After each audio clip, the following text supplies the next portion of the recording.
Hey guys, this video is entitled How to Divide White People. Disclaimer, I don't hate anybody and I do not hate people of other races. I like people of all races. The mainstream media has gotten this idea into everybody's head that when white people start talking about their race, that they hate every other race and that they think they're better than every other race and that they're evil villains.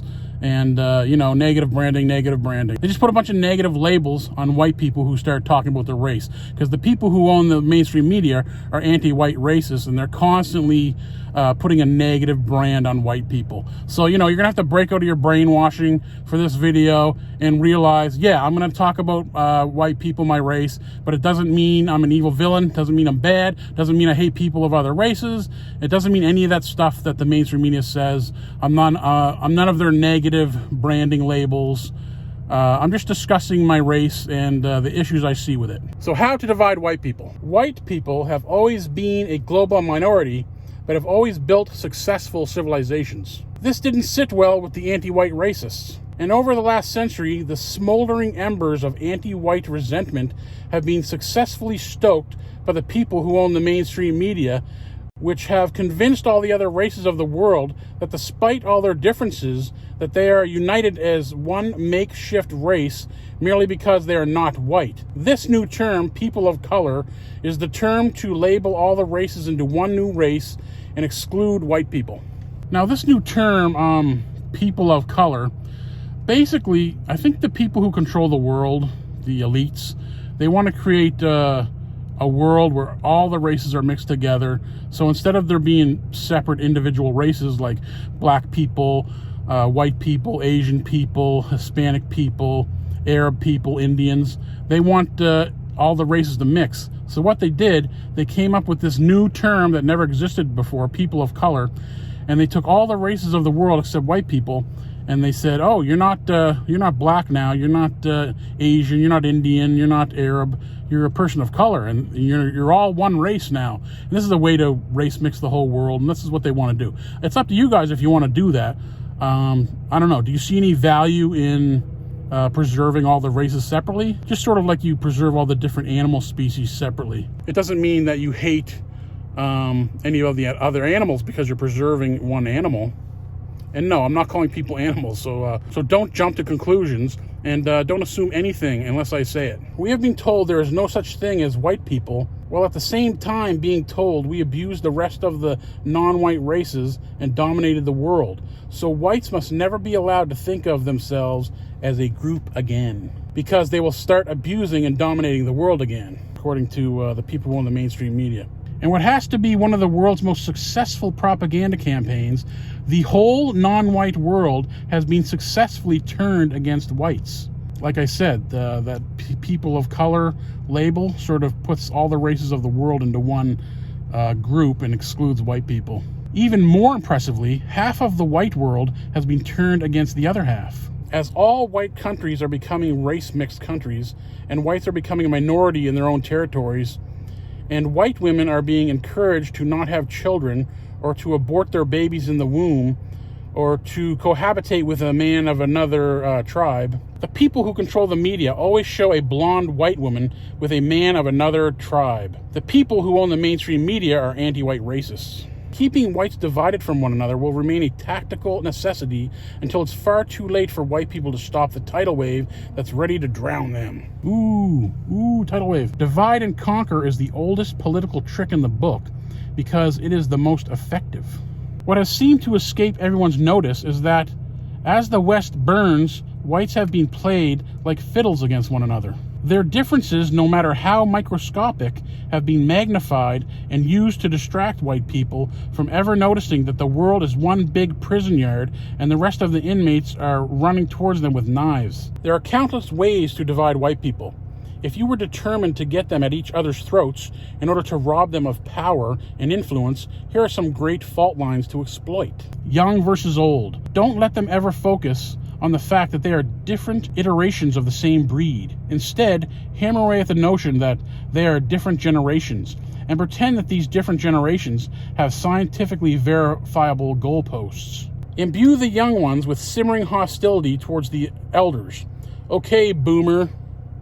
Encourage them to blame their elders for their own aimless misery. Fool them into thinking that older white people, purposely in tandem and as a monolithic group, engineered this disaster. Encourage older people to shrug and walk away from the snot-nosed little ingrates and leave them to the wolves. Male versus female. If you are trying to engineer a shortage of white males and females, play them against one another as natural-born enemies who refuse to ever kiss and make up. Use the sexes' innate differences as a wedge and drive it like a freight train between them.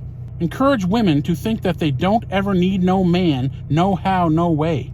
Applaud them for mocking, belittling, and demonizing men. You see that in the mainstream media all the time. Persuade men that their own failures and shortcomings in finding women who are willing to have relations with them or even to spend 5 minutes alone with them is entirely women's fault. Turn the battle of the sexes into a never-ending war of attrition. Rich versus poor. Convince the rich whites that all their wealth was earned, that it's a fundamentally just world and there is no such thing as ill-gotten gains. Prod them into looking down with disgust at those whites with meager means, to mock and insult them, to spit on them and to view them as genetic debris who deserve every last morsel of their suffering. Persuade the poor that the rich only acquired their wealth through luck, malevolence, or dishonesty. Keep both groups' eyes diverted from the fact that if the economy were to suffer a major collapse and food riots and water riots sprouted up everywhere, you would all still be white in the eyes of other people. Believers versus non-believers. Convince a significant faction of whites that Christianity is more important than race. Failing that, insist that Christianity must be a part of the package rather than a completely separate topic. Set Catholics against Protestants and both groups against atheists and agnostics and pagans. Make them forget that Christianity's founders were all Asians rather than Europeans, and that Christianity is mostly a non-European religion globally. Make them focus on the hereafter and the unseen, rather than the here and now and their actual lives, and what we can see with our own eyes. Keeping their heads in the clouds will make them forget that their enemies are approaching on the ground. Left versus right. Do anything you can to distract them from the fact that obsessively splitting ideological hairs, they're actually splitting biological errors. Hoodwink them into thinking that the only meaningful divide is between blue and red. Have them arguing with each other over tradition versus modernity, monarchy versus anarchy, conservatism versus liberalism, capitalism versus socialism. Keep them focused on anything except us versus them. Even in a street fight, no one says kill the libertarian, and nobody gets a bottle smashed over his head for his stance on capital gains taxes. Make their mantra don't punch right instead of don't punch white. Now, I didn't write that. But yeah, anyway. Dissidents versus normies. If you're trying to push the message that there's nothing wrong with being white and that developing a group consciousness among whites is the primary goal, call yourself a dissident and use normie as a put-down. Pretend it's a private club with secret passwords and complicated hand signals, rather than a natural order whose only qualification for membership is being born white. Now, that would be all the white people who join Freemasonry, and they think they're in a separate club from other whites, and they have their secret passwords and their complicated handshakes, and it divides them from other white people. It's the same with other races too. Even blacks are separated from blacks. Black people who join Freemasonry, they sort of separate themselves from other blacks, put themselves above them. One thing that the anti-white racists who control the mainstream media like to do is negatively brand white people as bad guys in their movies, TV shows, newspapers, and magazines. And you see that all the time. They also like to give any white people who work together as a people a negative brand, such as racists or Nazi or white supremacists.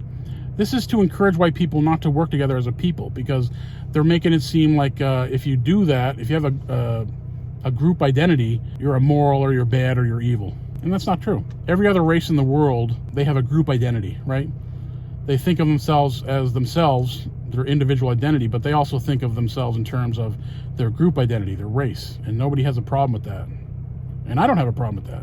So they want to make it look like if white people are working together as a people, that they're evil or bad guys in some way, when in reality, they are just anti-white racists. Now, another tactic these anti-white racists who control the media like to do is to history shame white people for all the world's problems. They even go so far as to blame white people for things which they are the actual perpetrators of. This constant bashing and negative branding of white people, which is constantly being done by the people who own the mainstream media, serves to divide and undermine white people. What they call white supremacy is really just white dignity.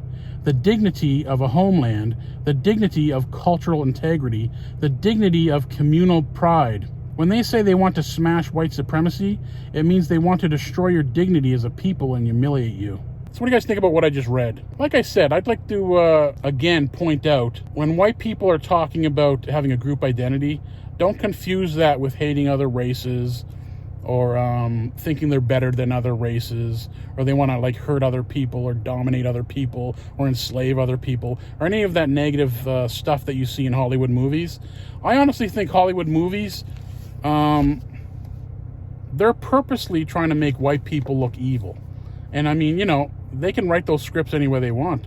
They could make white people look as evil as they want in these fictional scripts. But, you know, some people can't tell the difference between reality and fiction when they watch a movie. And if they watch a movie with white people looking evil, then they just believe it, and that becomes their opinion of white people. So, yeah, don't believe the stuff you see in those Hollywood movies.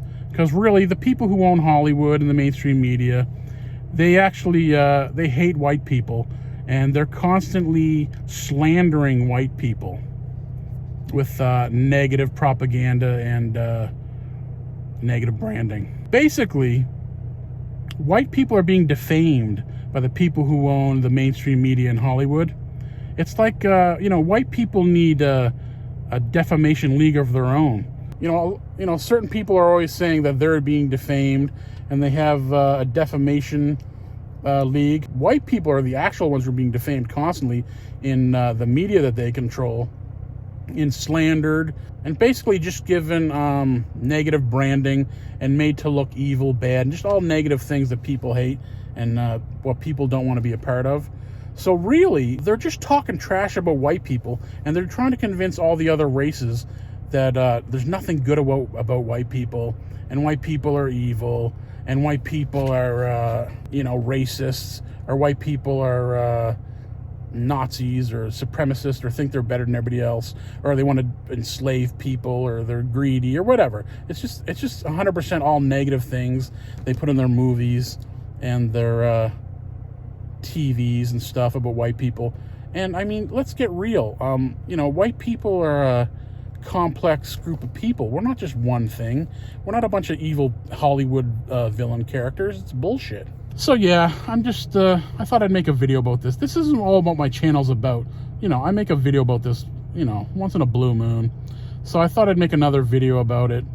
And yeah, hey Hollywood, stop slandering white people. Stop defaming white people, because you're really just being anti-white racists. All right, guys, thanks for watching the video, and I'll see you in the next one. Peace out.